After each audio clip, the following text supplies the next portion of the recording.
Are you trying to understand the differences between Magento 2 custom attributes and extension attributes? Custom attributes enhance core functionalities, whereas extension attributes integrate additional data in Magento 2. Let's go through their key features.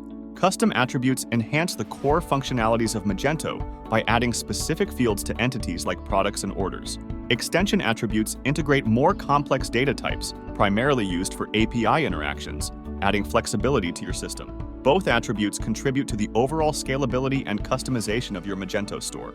Let's dive into what Magento 2 custom attributes are. Magento 2 custom attributes are created using the Entity Attribute Value (EAV) model. This means they can handle flexible and extensible data structures, making them ideal for adding complex data types. They are not visible in the admin panel by default and need to be added through XML configurations. Custom attributes are especially useful for merchants looking to enhance Magento's extensibility. Now, what about Magento 2 extension attributes? Extension attributes are designed to extend the functionality of API data. Unlike EAV attributes, extension attributes are not visible in the admin panel by default and are typically added through plugins or customizations. They provide enhanced customization and flexibility, allowing your Magento store to integrate more complex data types seamlessly. Here's a comparison between custom attributes and extension attributes.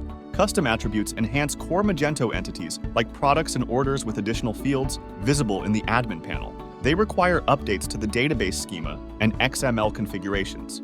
Extension attributes are not visible in the admin panel and integrate with API interfaces without modifying the core database schemas.